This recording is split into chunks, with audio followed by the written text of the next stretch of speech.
Welcome to Season 2 of Sports Flavor with Greg Praver. I'm glad to be back. How about the big game played at the Meadowlands last week?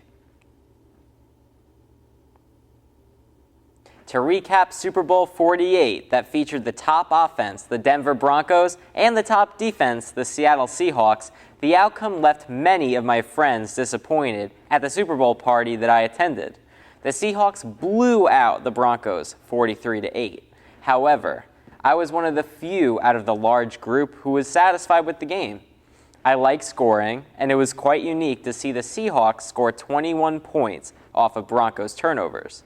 The Seahawks scored on a safety on the first play of the game due to a bad snap by Broncos center Manny Ramirez. It went even further downhill from there for Denver. Super Bowl MVP linebacker Malcolm Smith had a 69-yard interception return for a touchdown and a fumble recovery. Safety Cam Chancellor had a key interception to give the Seahawks good field position. Oft injured wide receiver and kick returner Percy Harvin returned a kickoff 87 yards for a touchdown. Need I say more? Yes. Quarterback Russell Wilson threw two touchdowns, one to Jermaine Kearse and one to Doug Baldwin. Peyton Manning threw for a touchdown and a two-point conversion. Is Peyton Manning's legacy on the line? Of course not. He is one of the greatest to ever play quarterback, and most importantly, he already has one Super Bowl victory under his belt. Sure, there's an argument that he struggles in the postseason because he's 11-12. But how many quarterbacks win 11 postseason games in their career? Not many. Give Manning some credit, but give the Seahawks shutdown defense even more credit. Let's move on, though. Manning is great, and he can't beat everybody. Let's look forward to the 2014 season, where Manning will try to throw for even more than 55 touchdowns.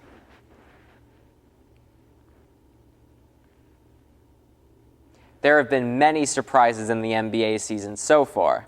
Victor Oladipo and Michael Carter-Williams becoming leaders of teams that are rebuilding. The Nets and Knicks having records under 500% at this point in the season. And the Phoenix Suns sitting at 6th seed in the Western Conference. They're examples. To some, this may be a surprise, and to others, this may not be. I am both impressed and surprised that Oklahoma City Thunder sharpshooter Kevin Durant is playing to the caliber that he is currently performing to. Having averaged 30 or more points in 12 out of the last 16 games and 40 or more points in 5 of those games, is he the midseason MVP? I would certainly say so. Time to go. And they wanted to wait for the final shot. Here's a double team by the Hawks. Durant pulling up, firing and scoring! With 1.5 seconds left, he's done it again! Not only is he scoring, but his assist numbers have been the highest it's ever been in his NBA career. He knows how to make teammates Serge Ibaka, Reggie Jackson, Jeremy Lamb, and others better. Ever since point guard Russell Westbrook has been out with a knee injury since the end of December, Durant, as Minnesota Vikings wide receiver Greg Jennings said, has put the team on his back. He has been instrumental to the success of OKC, who have had a 16-7 record since All-Star Westbrook went down. Speaking of another surprise, how about what the Washington Wizards have done? In the last 2 weeks, they have had some very impressive victories. They defeated a tough Phoenix Suns team on the road, and then they did the same a few days later in Golden State.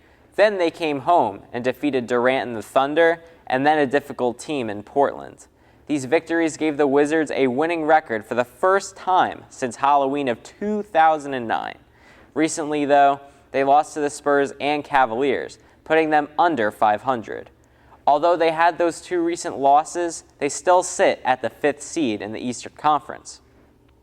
This team has promise and will try to get to the playoffs for the first time since the Gilbert Arenas, Caron Butler, and Antoine Jamison years. The Wizards are a unique team because each member of their starting lineup has their own individual role. Point guard John Wall is a scorer, passer, and gets steals. Shooting guard Bradley Beal is a spot shooter who could also score the ball well and get to the hoop.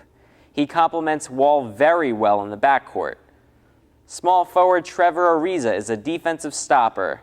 Power forward Nene is a high percentage shooter near the rim, and he gets rebounds. He brings veteran leadership and playoff experience to the young Wizards team. Finally, center Marcin Gortat has been a terrific addition to the team. Acquired in the offseason from the Phoenix Suns, he is a force near the rim, like Nene, and blocks shots. He's a good shooter around and inside of the paint. In a weak Eastern Conference this year, the Wizards are capable of starting their potential future success right now. In the world of hockey we go. The Lightning are continuing to maintain the Eastern Conference's third seed, even without their star, Steven Stamkos, who's out with an injury.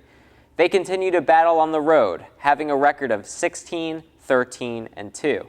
They head into the 2-week Olympic break hiatus with a record of 33, 20, and 5, after losing to the Toronto Maple Leafs at home and then beating the Detroit Red Wings. Now to Olympic hockey.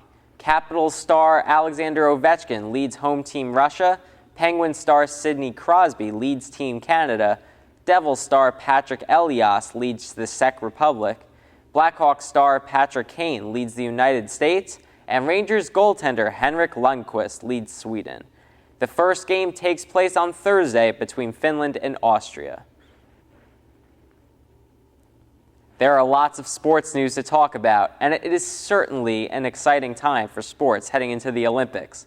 That's all for Sports Flavor with Greg Praver today. Thanks for watching.